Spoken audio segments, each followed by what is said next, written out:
¿Avanzamos? Avanzamos, re. Bueno, Irán amenazó a 30 años del atentado a la AMIA. Es una noticia que pega fuerte en este contexto justamente por la efeméride, ¿no? De la que veníamos hablando. Se cumplen 30 años del atentado, que por supuesto todavía reclama justicia después de muchísimo tiempo. Sí, exactamente. Estamos hablando del atentado terrorista más grande que sufrió la Argentina. Un atentado que además tuvo en la búsqueda de la verdad y la justicia dentro del Poder Judicial un encubrimiento por parte de la justicia. Uno de los jueces, lo comentábamos antes, fue apartado de la causa. Inclusive tuvo acusado a un expresidente de la Nación, Carlos Menem, que fue sobreseído también por ocultamiento, colaboración con el pueblo iraní. No hay responsables, digamos, al día de hoy, 30 años pasaron, todavía la justicia no encontró responsables. Y sobre todo también llama mucho la atención porque en el día de ayer Javier Milei hizo una declaración. ¿Puedo ponerla antes de hablar con la entrevistada? Le aviso a la producción. La escuchamos así ya y después bienvenimos a nuestra entrevistada. Lo cierto es que el presidente Javier Milei en el día de ayer responsabilizó a Irán por el atentado de la AMIA, algo que ya había hecho previamente la justicia, pero que, insisto, familiares y víctimas no están de acuerdo del todo con esa acusación porque creen que la investigación tuvo muchas irregularidades e inclusive nunca se pudo escapar del todo del encubrimiento por parte del Estado argentino. Así que escuchamos las declaraciones de Milei y bienvenimos a la entrevista. El 7 de octubre, el grupo terrorista Hamas, en un acto de brutal cobardía, asesinó a 1.200 civiles y secuestró a 250 más, entre los que había mujeres, ancianos y niños. Entre las atrocidades cometidas en aquella fecha funesta, las ejecuciones realizadas en cautiverio, la organización terrorista Hamas le arrebató la vida a 25 de nuestros compatriotas. Y todavía tienen más de 100 secuestrados, entre ellos 8 argentinos. No hay nadie razonable que dude que sectores del gobierno fanático de Irán están detrás de estas atrocidades, así como han estado detrás de tantas otras atrocidades de lesa humanidad. Es la misma mano negra que hace poco la justicia argentina terminó de ratificar como responsable de los atentados en nuestra tierra. Bueno, para ser claros y que no haya dudas. Pero ahí está claro, ¿no? Claramente Milei responsabiliza a Irán por el atentado de la AMIA, algo que generó repercusión internacional. Ya vamos a ir con eso, pero antes quiero saludar a Margarita Trovato, es abogada del CELS. Está ahora desde el acto conmemorativo por los 30 años del atentado de la AMIA y quiero agradecerle por tomarse unos minutos para hablar con nosotros. Hola Margarita, ¿cómo estás? Te habla José Amore, ¿me escuchás?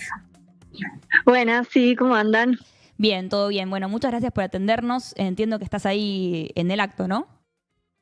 Sí, está por empezar en un ratito, así que me escapé para charlar antes unos minutos. Bueno, genial. No te vamos a robar mucho tiempo, pero nos interesaba un poco como hacer un revisionismo por fuera de lo que es la decisión de la justicia de responsabilizar a Irán del atentado. ¿Qué cosmovisión tienen desde el CELS? ¿Qué análisis hacen hoy a 30 años de lo que fue el atentado de la AMIA? Mira, primero hago como un paréntesis o un paso previo. Lo cierto es que si bien una serie de fallos sobre el encubrimiento y sobre el atentado del juez Maíquez hace unos meses, en realidad unos fallos de casación, pero principalmente fue conocido el voto del juez Maíquez que adjudicaba supuestamente esta responsabilidad a Irán, lo cierto es que no es lo que se estaba juzgando en ese momento, no es lo que él tenía a cargo de decidir y no es que sea esa aseveración el resultado de un juicio, ni mucho menos. No deja de ser una evaluación política. Entonces, en primer lugar eso, recién lo escuchaba el presidente en el discurso, no es cierto que está ratificado por la justicia, ¿no? Sí es cierto que hay indicios que parecen tender hacia ahí, pero no hubo un juicio, no hubo una condena, ni mucho menos. Entonces, para empezar eso, y después un poco también la evaluación política del CELS, creo que viene también por ese lado, ¿no? La causa AMIA no deja de ser un tablero de ajedrez de juegos de geopolítica internacional. Es una causa atravesada por maniobras de desvío, de encubrimiento. Históricamente estuvieron involucrados los servicios de inteligencia con la relación que sabemos que tiene con la justicia, especialmente con la justicia federal. Entonces, creemos que ya a esta altura es bastante difícil conseguir justicia. Sí intentamos por lo menos algún acercamiento a la verdad. Para eso insistimos, por supuesto, en el acceso a información, a archivos, a intentar reconstruir qué pasó en estos años. Pero sí es claro que nos encontramos muy, muy lejos de todo esto por el propio encubrimiento estatal, ¿no? Y un poco creo que las últimas, resoluciones judiciales también tienen que ver con eso, con con el uso político de la causa más que con avances concretos a nivel judicial. Margarita, obviamente el reclamo sigue súper vigente para obviamente encontrar a los culpables, pero ¿cuál es el indicio más grande que tienen en estos últimos años? Recién decías los últimos fallos. ¿A dónde está la causa? Porque uno recapitula como puede año a año y se va acordando de nombres: Galeano, Tejeldín, jueces que van, que vienen, medio como que se le nubla la historia de este juicio. Sí, totalmente. Creo que tiene que ver con el paso de los años y también con las propias características de cómo se llevó a cabo, ¿no? Esta idea de cuando predominan los servicios de inteligencia y la forma en que lo hacen y la decisión deliberada de encubrir, eso hace aún más difícil desarmar esa maraña. Pero sí, contestando a tu pregunta, hay dos como investigaciones judiciales principales. Una tiene que ver con el atentado concretamente y otra con los hechos que tuvieron que ver con el encubrimiento. Ahí es un conjunto de causas y ya llegaron a juicio y están condenados. No están firmes esas condenas, son justamente las que revisó la Cámara de Casación hace poco y está pendiente de los recursos ante la Corte Suprema sobre estos personajes que decías que todavía nos siguen sonando, ¿no? Galeano, los fiscales, los secretarios de la CIDE de ese momento, que fueron sí condenados por haber desviado y encubierto efectivamente, lo da por probado la justicia, la pista que parecía ser la principal o la hipótesis que parecía ser la más verosímil desde el primer día, ¿no? Hay documentos que muestran el acuerdo desde el primer momento de desviarlo y después toda esta maniobra que se hace con fondos reservados de la CIDE y demás, por supuesto con conocimiento del juez y autoridades políticas, para instalar otra pista que es la que se pasa a investigar. Entonces, encubrimiento, eso digo, se está investigando, hubo condenas que no están firmes, pero sí hubo avances claros y sobre todo la justicia fue muy clara en determinar que existió en efecto esta maniobra. Y por otro lado está la causa sí sobre el atentado, concretamente, que la verdad es que la hipótesis que se maneja es la misma que se manejaba en un primer momento, la que fue desviada, por así decirlo, desde el principio, que la verdad es que al día de hoy se sigue basando la Fiscalía y, digamos, la prueba judicial sigue siendo la misma que en aquel primer momento. Es la hipótesis que tiene que ver con la pista iraní, sirio-iraní, digamos, triple frontera, bueno, toda esa línea que se está investigando, que desde un principio los servicios de inteligencia sostenían que había indicios. De hecho, el grupo que se vigilaba es el mismo que había tenido que ver aparentemente con el atentado a la Embajada de Israel, pero que nunca hubo un proceso judicial efectivo para investigarlo, ¿no? Siempre estuvo delegado en los servicios de inteligencia. Entonces hay un montón de información de ese tipo de inteligencia, digo, no sé, testigos secretos, ¿no? De identidad reservada como información, con las características propias de la inteligencia, que no deviene prueba judicial automáticamente, ¿no? No tenemos las garantías suficientes de que eso sea una prueba para culpar a alguien. Entonces, la hipótesis sigue siendo la misma, pero la verdad es que al día de hoy tampoco hay pruebas claras que permitan juzgar a nadie. Y así es como llegamos sin ninguna persona condenada a 30 años por el atentado. Sí, no, es terrible. Bueno, el nivel de impunidad, ¿no? También, y el poco reconocimiento del Estado. Yo recordaba que el único momento en el que hubo un atisbo de reconocer que efectivamente el Estado no solo había encubierto, sino que además no había hecho lo posible para buscar justicia, fue en febrero de 2013 cuando Cristina Fernández de Kirchner firmó el memorándum de entendimiento con la República de Irán, que también fue muy criticado, ¿no? Por un montón de otras cuestiones.